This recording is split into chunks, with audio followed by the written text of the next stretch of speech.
it slow. We've got miles behind us, but miles to go. So let's just break this down to the simplest truth.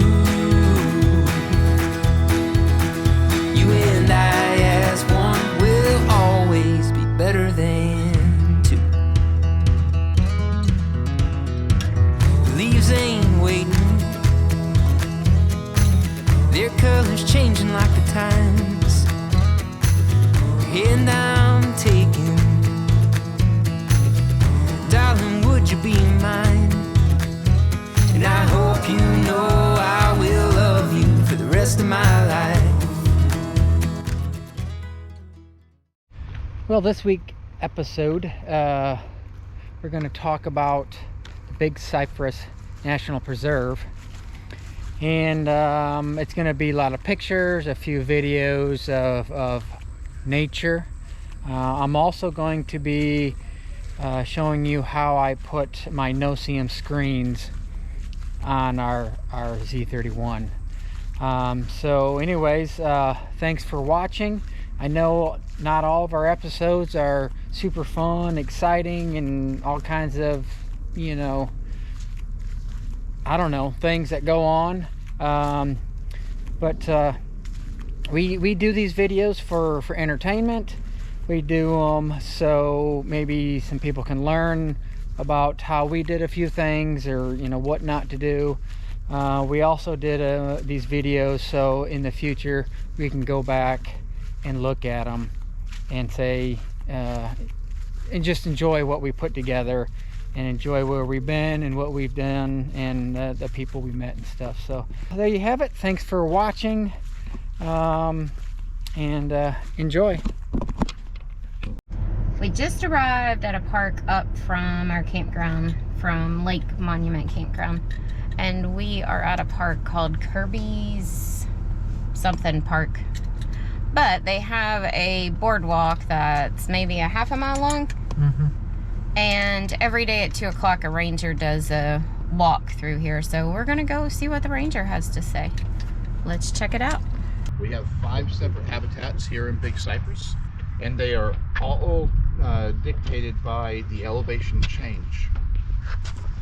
Go ahead and laugh at me for saying elevation change in South Florida. So all this soil you see that's exposed right now, a week and a half ago, all this was underwater. That's how fast the water is dropping right now. So a week and a half ago, all this area right here probably had about half deep water on it. So it did, you know, whenever the rain stopped falling, we are primarily rain driven out here in Big Cypress. There's a couple of springs out there in the middle of the preserve, but you know, for the most part, we are all rain driven. And so whenever the rain stopped falling, the water levels start dropping really fast. So typically the end of April, early May, the wet season kicks in. It'll start raining every single day, and the height of the wet season on most years, this water right out here is probably going to be about 3 feet deep, 4 feet deep. Some years deeper, some years a little bit more shallow than that. So most people think of, you know, beaver whenever you say engineer species, you know, a species that engineers its landscape and environment. The gators, you know, those big claws that they have aren't for getting prey. They use those in conjunction with their tails, and they'll go down to these areas that hold the water longest, and then they'll dig them deeper so it will hold water longer into the dry season. So they'll essentially create these oases, or ponds out here, that all the other species will gather to and use and survive in throughout the year. You know, and alligators, contrary to what Hollywood wants you to think, only eat about 3 to 5 pounds a week. They don't eat a whole lot. You know, a couple of birds or a turtle or something like that, and then they lay around in the sun most of the time. You know, their core body temperature has to get up to around 85 degrees before the enzymes in their stomachs that kick in, the digestion can even work. So they'll lay around and soak up those rays of the sun, warm their body temperature up, and then you know, try not to waste a whole lot of energy. You know, they can get territorial, especially during the mating season, but typically alligators don't want anything to do with us. They see us out there and they'll either flush, so they get scared and just swim away real fast, or they just lay there and ignore us. And they might watch us, but they just, you know, I've been on trails where I've literally had to walk right next to an alligator, you know, within a foot of them, because there was nowhere else to walk before, you know, to get around them. And they just lay there and they look at you, and you know, but typically try to give them more space than that, but sometimes you just can't. You know, sometimes it's just impossible to do it. Moms with babies can get territorial if you're getting too close to the babies, and they can get aggressive. But typically the only times the alligators get aggressive are it's a protective mother, it's a male during mating season who's feeling threatened, or they have been fed. You know, people feeding the alligators and everything, they start looking at people and think that, oh, that's a food source, and they'll get aggressive with you whenever you don't give them food. So just like they say up in Yellowstone, a fed bear is a dead bear. It's the same thing with the alligators down here. Is that once they get habituated to people and people feeding them and everything, typically they end up, once they get aggressive like that, they end up having to be put down.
Today I'm going to start a little project. Everybody knows that these Brinkley screens, well, they let in no-see-ums and smaller bugs. I'm sure if you're out west, you know, the bigger mosquitoes can't get in, but if you can see, you probably can't see that. So I bought some no-see-um netting. It's a roll, maybe 3 foot by 25 foot.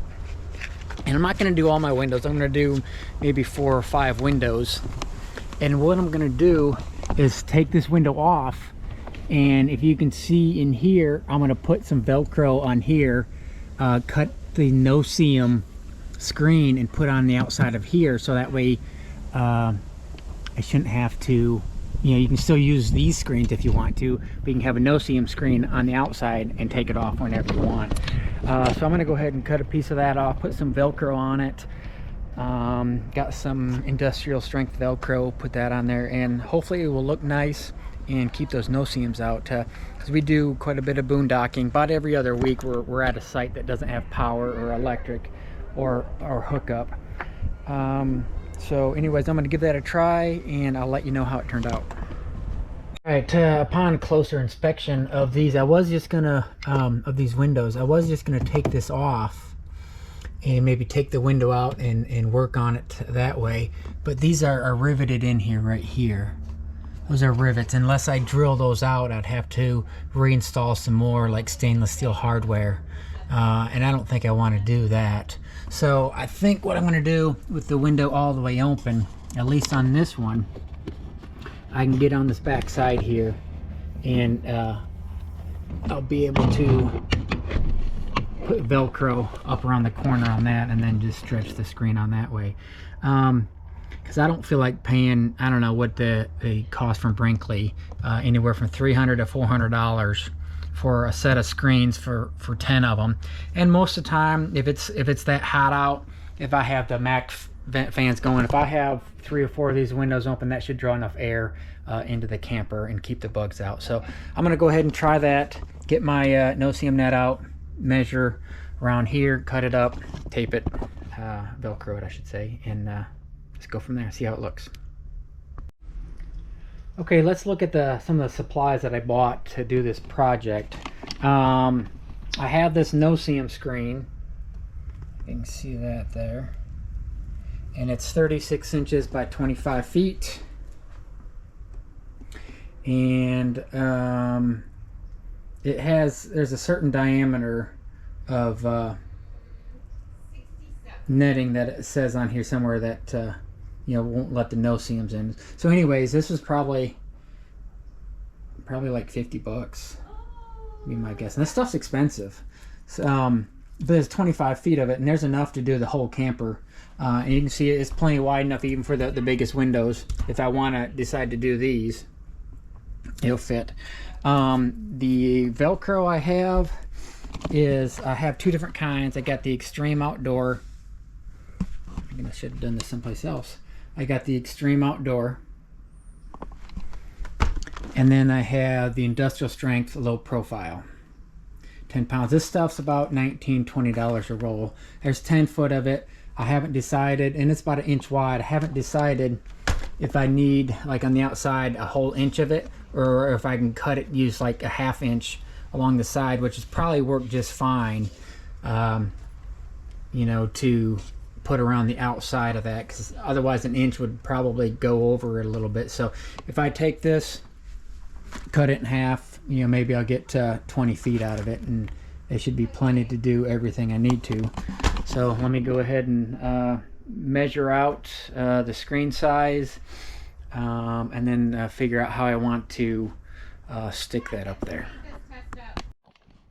One last thing that I forgot to mention for supplies is, I don't know if you can see this gap. All kinds of bugs are going to get in through there. Big mosquitoes, ladybugs, stink bugs, no-seams for sure. So the best thing would be is probably some black silicone sealant along through here. I got my stuff at Home Depot. I didn't see any black. You could probably go to your local automotive store and get some black. But the next best thing was I got clear. So I'm gonna put some clear silicone all along through here where the gap is. You can see it. Some of these other windows, I noticed, I don't have this one open, but some of them are, if I let some light in, you can see the gap all the way through there. I mean, that's going to let all kinds of bugs in. But right now, I don't plan on doing these windows. I'm going to do, I think these 2, match them up, and this one, and that window. So 1, 2, I'm going to do 4 windows for now, see how that works. If it works great, I may do some more of them. Well, I had the netting cut out. This one's 23 3/4 by 22.5. I got 2 of them cut out. And what I'm going to do is I got some Gorilla Tape I'm going to put on one side. And since this is an inch wide, I don't think I need an inch. I'm just going to cut it down here and do a 1/2 inch. So then I'll go ahead and put this Velcro on the other side. And in order to get it to stick really good, I have somewhere well, just press it on there real good. I have this little roller deal. It's about 2 inches wide. I'm going to roll it on there, make sure the 2 pieces stick together.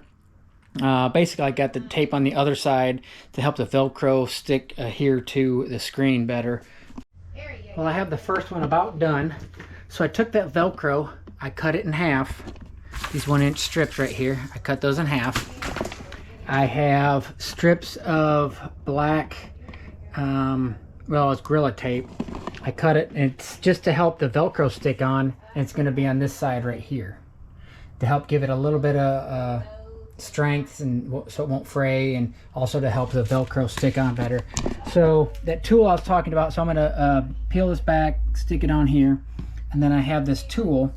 I roll it on there, so it really combines the Gorilla Glue, or the Gorilla Tape and this Velcro together. So there's no way this is going to come apart, and it'll just stick around the outside of the rim of the window. So let me finish this up, and then I'll get it put up on the window and show you. All right, I took that 1-inch Velcro, cut it in half, so I have a 1/2 inch along the side here, if you can see that.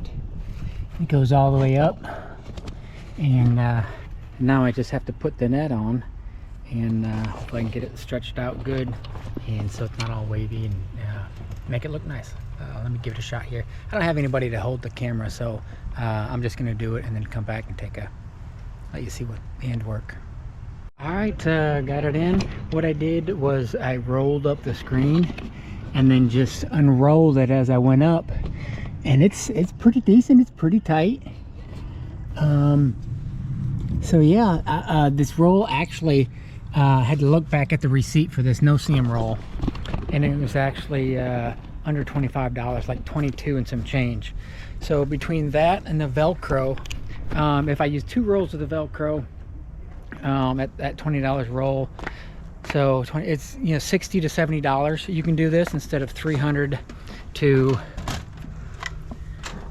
$400 that you get charged. Let's take a look at the inside here. There it is, and you still have your shade you can use. You can still have this one if you want to, but there it is. Try to get, I mean, it's flat. It looks good. I think Sarah will let me keep it.